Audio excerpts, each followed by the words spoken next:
우선 순서지를 한번 좀 가볍게 보시면 좋을 것 같습니다. 마음을 다스리는 걸 한번 읽겠습니다. 큰 소리로. 자, 마음을 다스리는 걸 시작. 복은 검소함에서 생기고 덕은 겸양에서 생기며 지혜는 고요히 생각하는 데서 생깁니다. 근심은 예옥에서 생기고 재앙은 물욕에서 생기며 허물은 경망에서 생기고 죄는 참지 못한 데서 생깁니다. 눈을 조심하여 남의 그릇됨을 보지 말고 맑고 아름다움을 볼 것이며 입을 조심하여 실없는 말을 하지 말고 착한 말, 바른 말, 부드럽고 고운 말을 언제나 할 것이며 몸을 조심하여 나쁜 친구를 사귀지 말고 어질고 착한 일을 가까이 하라. 어른을 공경하고 덕 있는 일을 받들며 지혜로운 일을 따르고 모르는 일을 너그럽게 용서하라. 오는 것을 거절 말고 가는 것을 잡지 말며 내 몸 대우 없음에 바라지 말고 일이 지나갔음에 원망하지 말라. 남을 해하면 마침내 그것이 자기에게 돌아오고 세력을 의지하면 도리어 재화가 따릅니다. 불자야 이 글을 읽고 낱낱이 깊이 새겨서 다같이 영원히 살아갈지어다. 수고하셨습니다. 안녕하세요. 네.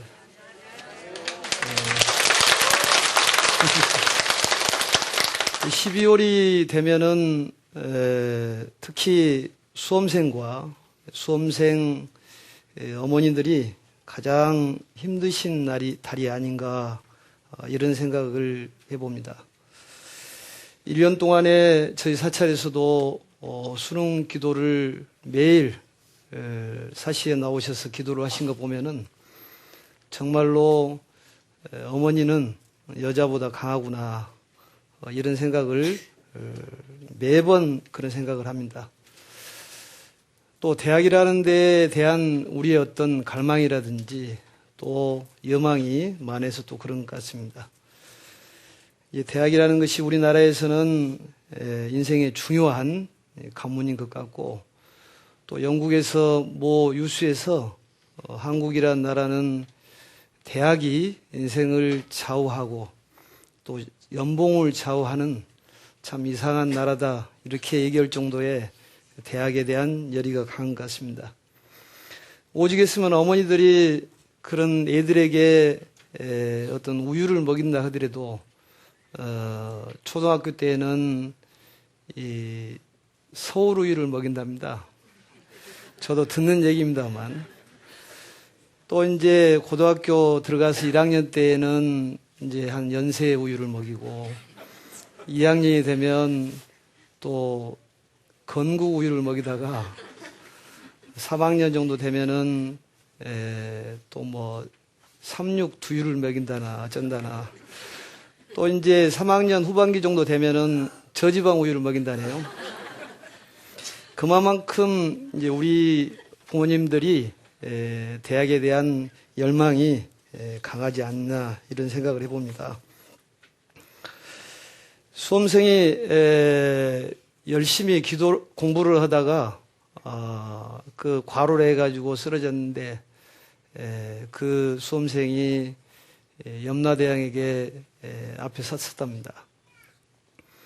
염라대왕이 보기를 하도 얘가 불쌍하기도 하고 그래서 극락에는 28천이 있는데 정신의 세계인 무색계가 4천이 있고 또 정신과 물질이 공존하는 세계인 색계가 18천이 있고 또 물질의 세계인 욕계가 6천이 있어서 총 28천으로 구성이 되어 있는데 그 28천에서 어디로 가고 싶느냐 염라대왕이 이렇게 물었답니다.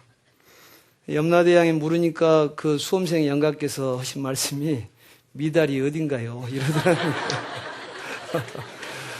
그만큼 대학에 대한 스트레스를 많이 받았다고 생각이 듭니다. 오늘 스님이 단언컨대 오늘 이 무상사 법당에 오신 분들은 반드시 극락세계에는 따놓은 당상으로 갈 걸로 생각이 듭니다. 그걸 어떻게 하냐면 어제 부처님께 전화를 받아서 연락을 받았습니다. 정말로 복받은 그런 일이라고 생각을 하고 이렇게 무상사가 있어서 많은 포교의 선두지주자로 있는 것이 대단히 기쁜 일이 아닌가 이런 생각이 듭니다. 또한 이제 우리 금강경에 보면은 이품의 선현 기천분에 보면은 수보리와 부처님께서 대화를 하시면서 수보리가 부처님께 여쭙니다. 인생을 어떻게 살아야 되고 또 인생을 사는데 그 마음의 피곤함이라든지 힘든 일을 어떻게 항복받았으면 좋겠습니까? 이런 질문을 하는데 부처님께서 27번에 걸쳐가지고 부처님께서 답변하는 그런 내용이 있습니다. 그와 같이 오늘 이 무상사에서 우리 어떤 궁극적인 문제라든지 삶을 살아가면서 어려운 점들이 많이 있을 거라고 생각이 듭니다만 이러한 부분에 있어서 부처님의 가르침을 바탕으로 해서 우리가 어떻게 그걸 해결해 볼까 이런 시간을 가졌으면 하는 생각이 듭니다. 부처님 가르침 중에서 무상이라는 가르침이 있습니다. 또 이제 제목을 정할 때 이 무상사에 와서 무엇을 해볼까 이 생각을 했는데 무상이라는 법문이 제일 적절하지 않을까 그런 생각을 해봤습니다. 여기에 법당은 무상이라는 것은 없을 무의 모양상이지만 제가 오늘 말씀드리고 싶은 것은 없을 무의 항상상자. 무상이라는 것은 항상함이 없다. 그 얘기는 모든 것은 변한다는 얘기입니다. 물득 필반이란 말도 있듯이 물질이 극에 닿으면은 처음으로 돌아간다는 말도 있습니다. 무상이란 말은 우리의 희망을 주는 얘기입니다. 음지가 양지가 되고 또 양지가 음지가 되는 것입니다.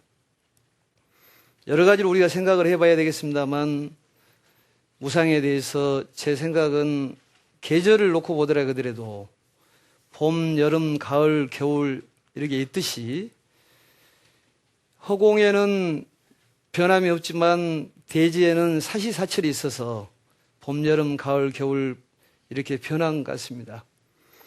또 어떤 정치적으로도 야당이 여당이 되고 여당이 또 야당이 되고 또 부자가 가난이 되고 또 가난이 부자도 되는 것입니다. 우리 말에 가난 3대 안 가고 부자 3대 안 간다는 말이 있습니다. 그게 우리에게 전부 희망을 주는 얘기입니다. 지금 현재 무상사 불교 TV 법당이 지금 현재는 이만하지만 개인적으로 생각을 해보건대 앞으로 KBS 방송보다 또 MBC 방송보다 SBS 방송보다도 훨씬 커질 걸로 생각이 듭니다. 왜냐하면 변하기 때문에 그러는 것입니다.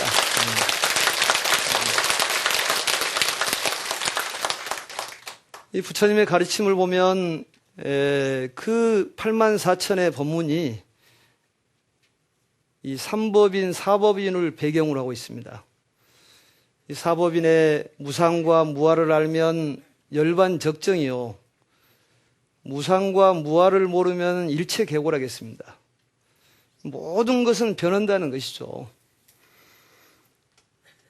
지금 현재 어렵고 힘들지언정 그게 그대로 머물러 있는 것이 아니라 반드시 변화를 갖는다는 얘기입니다. 우리 계절의 변화뿐만 아니라 어떤 가정사도 변화를 갖고 또 종교적으로도 변화를 갖습니다. 우리 불교가 지금 기독교보다 좀 못하다는 얘기를 많이 합니다만 우리가 불교가 기독교보다 훨씬 나을 때도 있었습니다. 그렇게 봤을 때 반드시 앞으로 우리 불교 대통령도 나올 것이고 또 불교가 앞으로 발전을 많이 해서 어떤 세계적인 불교가 될 걸로 스님은 장담을 합니다. 그것을 이제 부처님께서는 숙이라고 얘기를 하시고 또 예언이라고 얘기를 하시는데 부처님께서 이 땅에 오시는 목적이 바로 이러한 수기를 주시기 위해서 오셨다는 그러한 말씀을 하신 것이 있습니다. 그래서 지혜는 1월이요, 시절은 방편이라고 그랬습니다. 지혜라는 것은 변함이 없지만 이 방편은 시절처럼 변하기 때문에 우리의 인생에 있어서 생사의 문제를 해결하는 것이 가장 큰 문제지만 그 생사 가운데에 일어난 모든 일은 많다는 얘기죠. 가정적으로도 힘든 일, 또 직장적으로도 힘드신 일, 또 경제적으로도 힘드신 일, 여러 가지 일이, 좀 불편한 일이 많이 있을 거라고 생각이 듭니다만 그러한 것들은 변해서 좋은 것으로 나타날 것이라고 확신합니다. 우리 옛말에 세옹지마라는 말이 있는데 우리가 잘 알고 있는 얘기들입니다. 그 세옹이라는 집안에서 아주 훌륭한 암놈 말을 한 마리를 키웠는데 그 말이 집을 나갔어요. 다 알고 있는 얘기입니다. 그 귀한 말이 밖을 나왔기 때문에 동네 사람들이 오셔가지고 위로의 말씀을 합니다. 얼마나 힘드십니까? 또 마음에 얼마나 상심이 스럽습니까? 그렇게 얘기하니까 동네 사람들이 얘기를 하니까 그 세옹이라는 분이 말씀하시기를 두고 봐야지라. 왜냐하면 세옹이라는 사람이 전라도 사람이기 때문에 그렇습니다. 두고 봐야지라. 근데 말이 밖을 나가가지고 일주일 만에 들어왔는데 혼자 오는 것이 아니라 숨는 말을 한 마리를 데리고 오는 거예요. 동네 사람들이 또 모여서 얘기하시기를 얼마나 기쁩니까? 얼마나 좋은 일이 많이 일어나서 얼마나 좋습니까? 이렇게 얘기하니까 세옹이라는 분이 뭐라고 얘기합니까? 두고 봐야지라.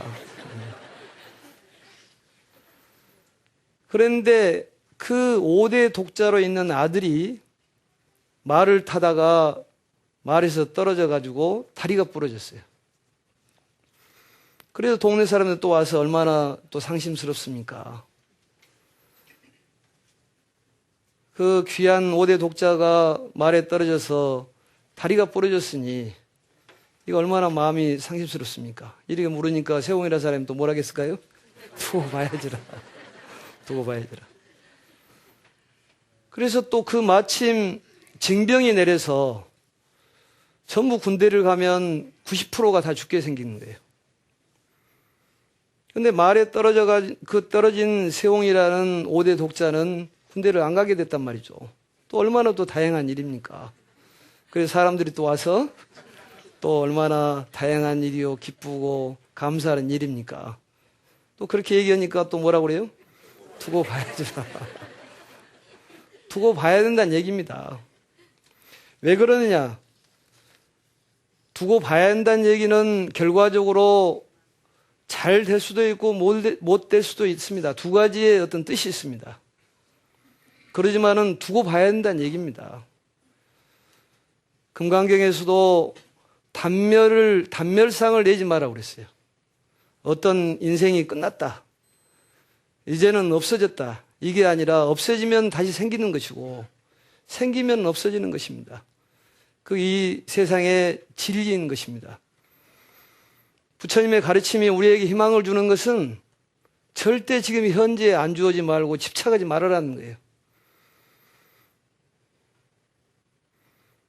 가정적으로 힘들고 또 직장적으로 힘들고 그런다고 해서 거기에 집착하지 말아라는 얘기입니다. 스님 말이 맞습니까? 틀립니까?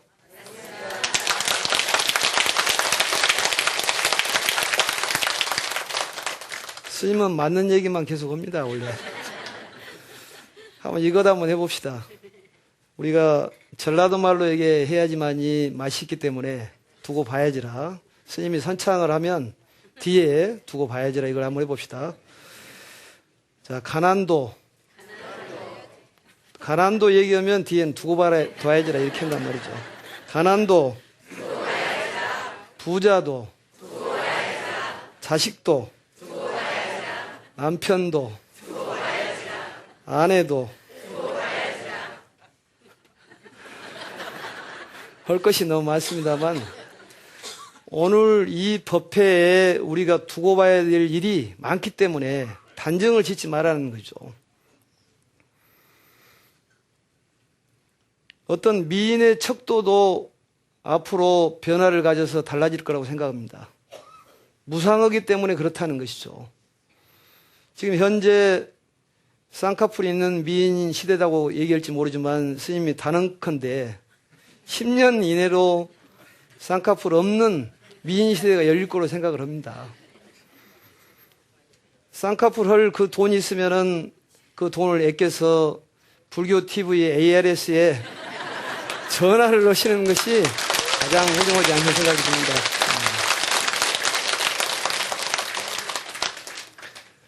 지금 이 시점이 대학 입학 그런 시점이기 때문에 오늘 대학에 대해서 조금 더 얘기를 하겠습니다만, 대학에 떨어졌다고 해서 또 학교를 본인이 마음에 들지 않은 학교에 간다고 해서 그게 인생의 전부로 단정짓지 말으라는 얘기입니다. 왜 그러는 거예요? 두고 봐야 되기 때문에 그렇다는 거예요. 인생이라는 기나긴 여정 동안에 대학 입시라는 것은 일부분에 해당하는 거예요.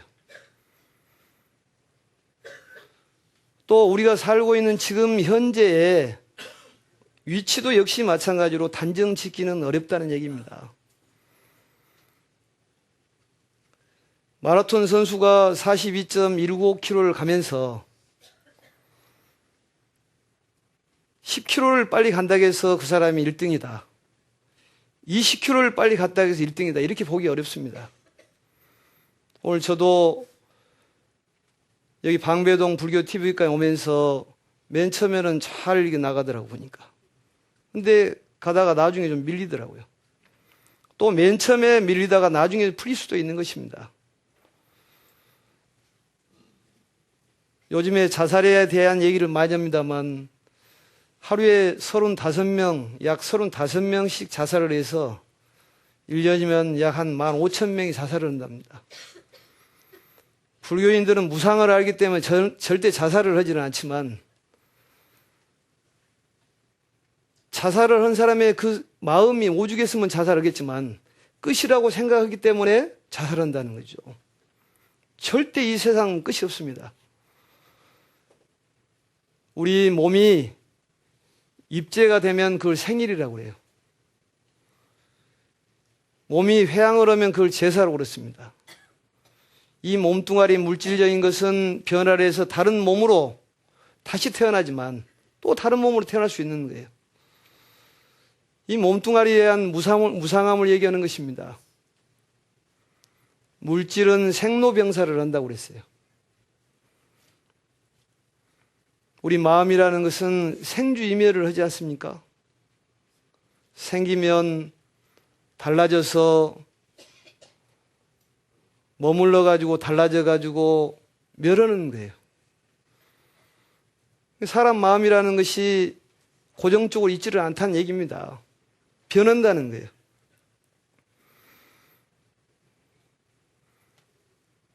어떤 부부의 관계도 그러한 사랑의 척도가 변한다고 그러지 않습니까? 어떤 20대의 그런 부부관계는 희망의 어떤 사랑의 관계랍니다. 이거 법문 준비하면서 애썼습니다, 스님이.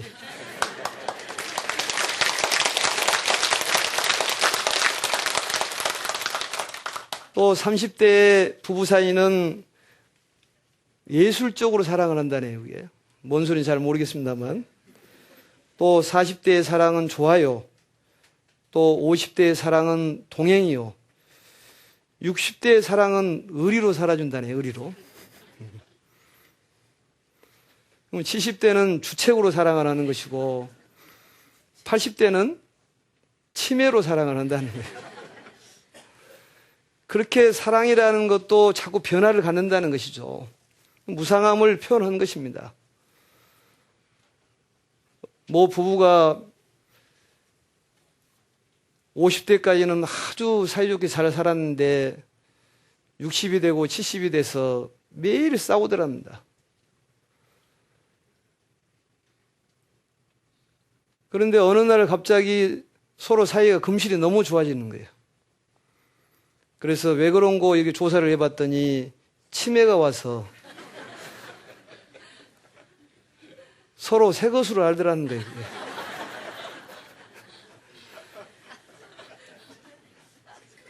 치매가 굉장히 좋은 묘약이라는 생각이 들더라고요. 싸우는 것보다는 차라리 치매가 낫지 않을까 이런 생각을 해봤는데, 그것은 우리의 삶이 변화를 갖고 무상하기 때문에 그렇다는 것입니다. 이러한 무상에 대한 얘기는 정말로 많습니다. 이런 무상에 대한 생각을 하면서 우리가 인생을 어떻게 살아가야 되고 또 어려운 일을 어떻게 타개해 나갈 것인지, 부처님의 가르침을 통해 가지고 우리 불자들이 어떻게 그러한 삶을 이끌어 갈 것인지, 그게 오늘의 법문의 중점적인 그런 내용입니다. 또 그러한 말씀을 전하기 위해서 오늘 온 것입니다. 또 두 번째로서는 부처님의 가르침을 어떻게 우리가 활용해 볼 것인가. 목적과 방편을 잘 알아라고 그랬습니다.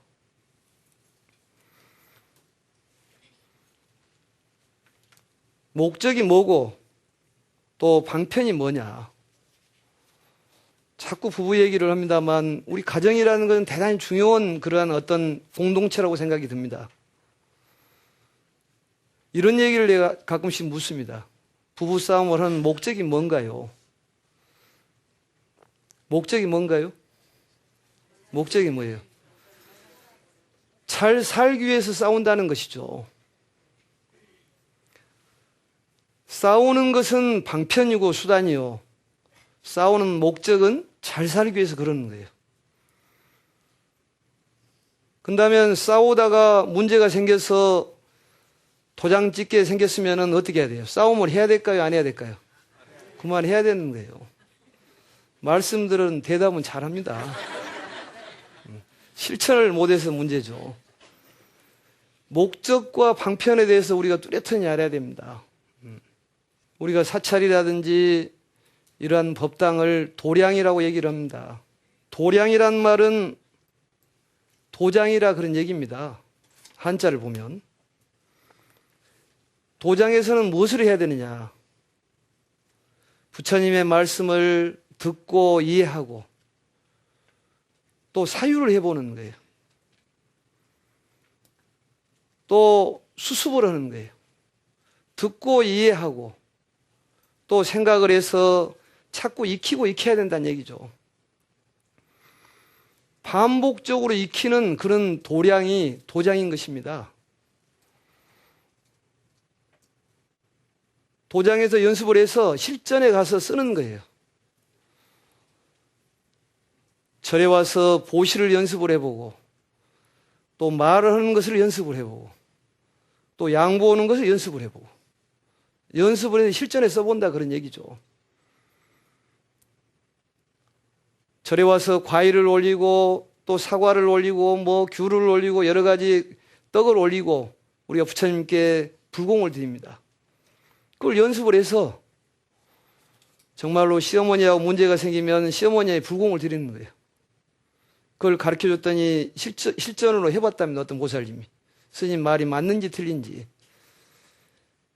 시어머니 앉으라 그러고 그 상에다가 과일 놓고 떡 놓고 삼배를 올리고 이렇게 정성껏 모셨더니 시어머니가 달라지더라는 거예요. 그걸 연습하는 것이다니까요. 연습하는 곳이 뭐예요?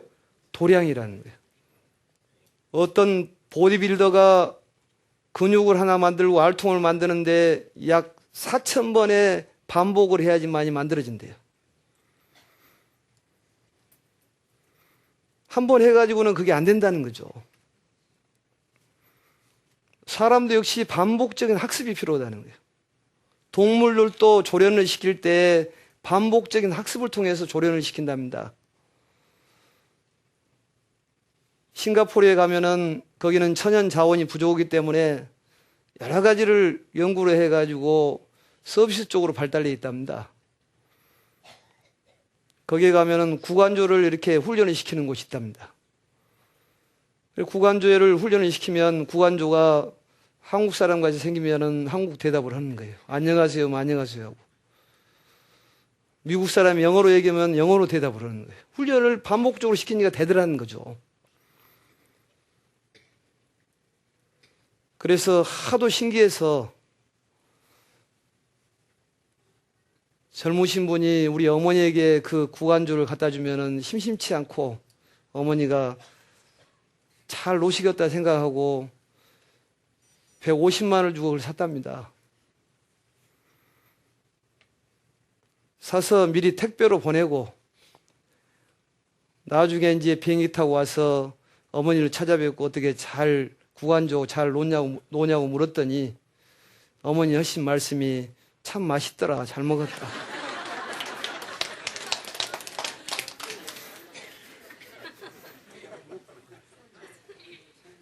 거기에 대한 것을 용도를 잘 모르기 때문에 그러는 것이죠. 그걸 어리석다고 우리 부처님께서는 말씀합니다만 이게 어떤 목적인지 방편인지 구별을 잘 못합니다. 절에 와서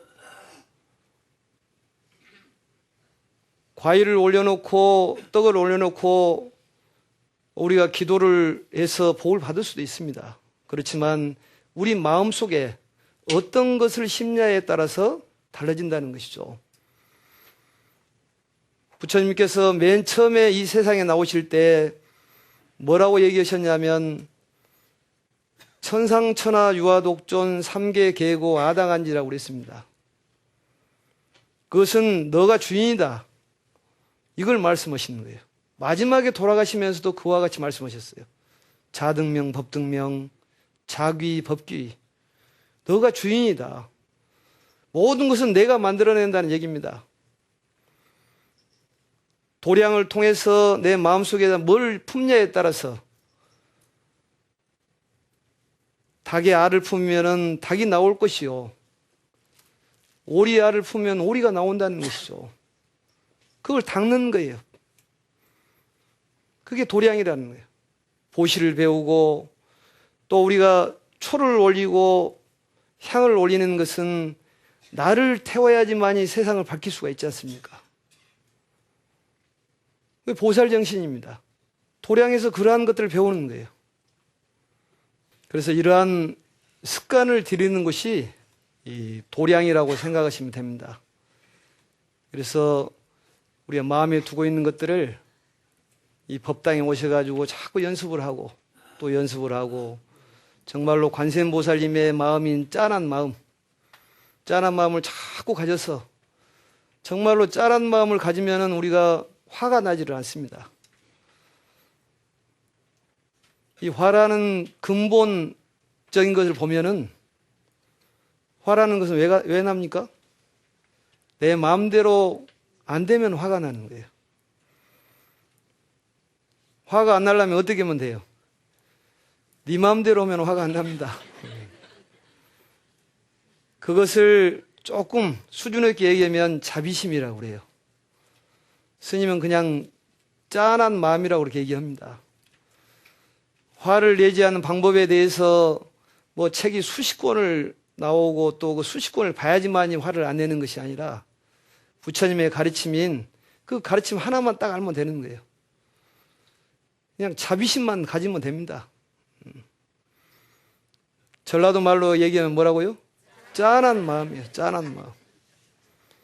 스님도 짠하게 좀 생각 좀 해주시고 또 남편도 짠하게 생각해주고 또 아내도 짠하게 생각하고 또 수험생도 짠하게 생각하는 것이 이 도량에서 배우는 거다 그 말이죠. 양보를 배우고 이해를 배우는 거예요. 모든 것은 이 세상의 분쟁은 오해에서 생기는 것입니다. 다 오해예요. 오해를 이해로 만드는 데는 공식이 있습니다. 5 빼기 3인데 3 이꼴 2인데 3이라는 건 뭐냐? 우리가 잘 알고 있는 근본 번뇌인 탐진치 삼독을 얘기하는 거예요. 한번 따라서 한번 해보세요. 5 빼기 3 이꼴 2. 너무 잘하는 것이지만 알면 뭐냐 그 말이죠. 실천을 못 하는데. 전부 오해에서 나오기 때문에 내 마음에 있는 탐진치 삼독을 제거하면 이해가 된다 그 말이죠. 이해를 해보라는 거예요. 절에 와서 양보하고 이해하고 또 화합을 해보고 이러한 것들이 도량에서 하는 일입니다. 보시를 해보고 보시도 제보시, 법보시가 있지 않습니까? 초를 올리는 것은 제보시예요. 초를 올리면서 마음적으로 먹기를 내가 정말로 다른 사람을 위해서 내 몸을 태워야 되겠다. 이런 생각을 하면 법보시가 되는 것입니다.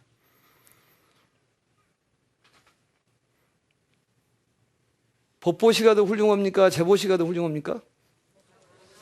두 가지 다 해야지 훌륭한 것이에요. 법보시도 하고 제보시도 하고. 연습을 통하지 않으면 그것도 어렵다는 거죠. 자꾸 연습을 해야 돼요. 도량에 오면은 항상 좋은 마음 먹고 또 부처님 가르침이 어렵지가 않습니다. 어렵게 얘기를 해서 그러는 것이지 같은 말이라도 얼마든지 어렵게 얘기할 수 있습니다. 불교는 현실적이고 희망적이고 긍정적입니다. 또 가장 가정적이에요. 우리가 사입이냐 아니냐 이건 판가름하는 것은 가정을 내팽개쳐라고 하면 그건 사입이에요. 가정을 돌보는 데 중심을 두면 그것은 훌륭한 가르침이라는 얘기죠. 부처님께서도 출가를 하셔가지고 도를 깨치시고 제일 처음에 생각했던 분들이 가장 가까운 사람들이었어요. 가족들부터 생각을 했다 그 말이죠. 가장 가까운 데부터 우리가 구제를 하는 것입니다. 우리가 도량에서 배워가지고 많은 사람들을 구제하는데 큰 목적이 있다 그런 얘기죠.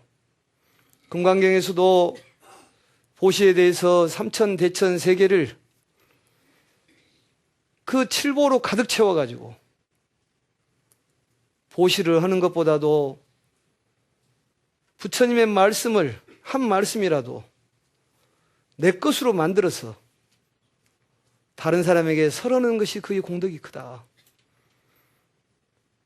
우리 물질이라는 한계가 있어서 그런 것입니다. 그래서 이와 같이 이 도량에서 많이 연습을 통해 가지고 가서 가정에, 직장에, 또 사회에 행복과 안락과 이익을 위해서 쓰라고 그랬습니다. 저는 포교당에 있기 때문에 이런 질문을 많이 해요. 질문이 일반 사찰보다 상당히 많은 편입니다. 요즘에 저는 관음정금과 다란이 기도를 열심히 하고 있는데 요즘 참선인 대세라고 그러는데 자꾸 주변에서 참선을 해라고 그러는데 어떻게 하면 좋을까요? 이런 질문을 하는 거예요. 부처님의 가르침은 모든 것은 뗏목에 비유한다고 그랬습니다. 방편이다. 강을 건너가는데 강을 건너는 것이 목적이다. 강을 건너가는 데는 방법이 여러 가지가 있을 것이다. 또 산을 정상에 오르는 것이 목적이라면 그 오르는 방법은 여러 가지가 있을 것이다. 이렇게 말씀을 하십니다. 우리가 참선이라는 것은 선의 참입에 들어간다는 그런 뜻이 있습니다. 선이라는 것은 산스크리트로 드야나란 말인데 드야나란 말은 사유수란 말이에요. 사유수란 말은 사유하면서 닦아간다는 그런 뜻입니다. 사유라는 것은 분석적으로 생각해 가는 것이 아니라 마음을 모아 집중해 들어가는 것을 바로 사유라고 그렇게 얘기하는 것이에요. 선이라는 것은 어느 한 가지 대상에 집중해 들어가서 삼매의 상태가 이르게 되면은 그 마음의 깨끗한 모습을 봐서 그 마음의 본래의 자리로 들어가 하나가 되면은 참 나를 보게 되는 것입니다. 참 나가 내가 주인 줄 알면 내가 창조주기 때문에 모든 거에 걸림이 없고 두려움이 없다는 것이죠. 그게 바로 해탈이요 열반이요 대자윤이라는 것입니다. 거기에까지 가는데 여러 가지 방법이 있을 것이다. 앉아서 사유에서 닦으면 좌선이요, 서서 닦으면 입선이요, 걸어서 닦으면 행선이 되는 것입니다. 또 누워 닦으면 와선이 되는 거예요. 우리가 앉아있지를 못한 사람이면 그러면 영영 수행도 못해야 한다, 그런 얘기뿐이 안 된다는 것이죠. 그 보왕삼매론이라는 이런 걸 보면 보왕삼매론의 두 가지만 한번 읽어보도록 하겠습니다. 자, 1번. 자, 시작. 몸에 병이 없기를 바라지 말라. 몸에 병이 없으면 탐욕이 생기기 쉽나니. 그래서 부처님께서 말씀하시되 병고로서 양약을 삼으라 하셨느니라. 세상살이에 곤란 없기를 바라지 말라. 세상살이에 곤란이 없으면 업신여기는 마음과 사치한 마음이 생기게 되느니라. 그래서 부처님께서 말씀하시되 근심과 곤란으로서 세상을 살아가라. 이게 참 부처님 말씀 중에 대단히 훌륭한 말씀이고, 또 오늘 지금 보고 있는 그 내용이 짧지만 정말로 훌륭한 내용이라서 오늘 한번 읽어봤습니다. 이 몸에 병이 없기를 바라지 말아라. 세상살이에 곤란 없기를 바라지 말아라. 우리 말에 오래 살려면은 어떻게 하면 오래 삽니까? 골골 해야지 오래 산다고 그랬습니다. 골골 80이라고 그랬어요. 요즘은 이제 얘기하기를 99세까지는 살아야 된답니다. 요즘 말이 9988234라고 얘기를 해요. 그 얘기가 무슨 얘기냐면 99세까지 88에 살다가 2, 3일 아프고 죽는 것이 원이라는 거죠. 근데 또 요즘에 바꿔지는 얘기가 998854라고 그래서 99세까지 88에 살다가 5일 아프고 죽는 것이다. 왜냐하면 요즘에 애국에 나가 있는 애들도 있기 때문에 들어오려면 5일 정도는 잡아야 된다는 얘기입니다. 근데 이 말이 얼마나 훌륭한 말이냐면 몸에 병이 없으면 밤새 안녕을 하는 거예요. 잔병이 있으면 자꾸 몸을 체크하기 때문에 더 건강하게 살 수가 있습니다. 바꿔서 얘기하면 가정적으로도 너무 건강한 집안은 문제가 있다는 거죠. 티격태격하고 좀 부딪힘이 있어야지만 건강하는 거예요. 그게 부처님의 가르침이에요. 그걸 가르침을 생각을 해보고 실천하는 거죠. 남편이 뭐 속옷을 챙겨주라, 양말을 챙겨주라, 어떤 밥을 챙겨주라, 이런 얘기를 안 하는 것은 그 가정에 문제가 있을까요, 없을까요? 문제가 있습니다. 챙겨주라는 소리를 안 하는 것은 딴 분이 계시는 거죠, 그게. 우리는 그걸 귀찮게 생각할 일이 아니다는 얘기죠. 얘들이 방에 들어가서 너무 조용하면 문제 큰일을 벌리는 거예요. 우리가 몸이 좀 불편하고 또 가정적으로 약간은 불편한 점이 있어야지 그 몸이 건강하고 오래 살 수가 있고 또 가정적으로 건강하는 것입니다. 경제적으로도 약간 부딪힘이 있고 넉넉하지 않아야지만이 경제적으로도 건강하는 거예요. 모든 부분이 그렇게 되어 있습니다. 이게 바로 부처님의 말씀인 진리다 그런 얘기죠. 그래서 이러한 것들을 잘 활용해보자는 뜻으로 지금 오늘 이 자리에 말씀드리는 것이고, 또 한 가지 더 말씀드리면 이런 또 질문을 해요. 절에를 열심히 다니는데, 기도도 열심히 하는데, 봉사도 열심히 하는데 일이 안 되고 자꾸 절에만 왔다 가면은 넘어져가지고 다리가 부러지는데 도대체 이걸 절에를 다녀야 됩니까? 안 돼야 됩니까? 이런 얘기를 물어봐요. 우리 금강경에 보면은 순서지에도 나와 있습니다만 능정업장분에 보면은 참 그 부처님의 가르침을 그걸 보면은 여러 번 감동을 합니다만 가장 긍정적인 클라이막스예요. 제16품 능정업장분이. 거기에 보면 뭐라고 나오냐면 이 경전을 공부하고 열심히 기도를 하는데 사람들이 경천을 한다 그 말이에요. 가볍게 여기고 천하게 여겼을 때 어떻게 이해를 해야 되냐. 업의 이해입니다. 만약에 기도를 하지 않고 또 이러한 부처님 말씀을 공부하지 않았으면 경천하고 끝나는 것이 아니라 사막도에 떨어지건만 이러한 기도를 하고 공부를 했기 때문에 사람이 경천하는 것으로 대체를 한다는 거예요. 이해가 됩니까? 그 얘기는 기도를 하지 않고 공부하지 않았다면 더 큰 일이 벌어졌을 거다는 얘기입니다. 기도를 하고 절에를 나가다가 다리가 부러졌다는 것은 기도를 하지 않았다면 머리가 깨질 판인데 기도를 해서 다리가 부러질 정도로 감해졌다는 거예요. 그게. 그걸 이해를 못 한다는 거죠, 사람들이. 우리가 업이 깨끗이 되는 것을 모른다는 거죠. 그게 다리가 부러지면 업이 소멸이 되는 거예요. 그러한 것을 우리가 부처님 가르침을 잘 받아들여가지고 실천하는 데 목적이 있습니다. 오늘은 이제 무상사에 와서 할 얘기는 많습니다만 또 시간이 한정되어 있기 때문에 이 정도로 마치겠습니다만 이 내용들을 잘 한번 생각을 해보시고 어떻게 가정으로 활용할 것이냐. 오늘 말씀한 무상에 대한 생각을 변한다는 생각을 자꾸 해보시고 과거심 불가득이요, 현재심 불가득이요, 미래심 불가득이라고 그랬습니다. 우리가 잡을 수 없기 때문에 집착하지 말으라는 거예요. 화도 오래가지가 않고 미움도 오래가지가 않습니다. 집착하지 말으라는 뜻입니다.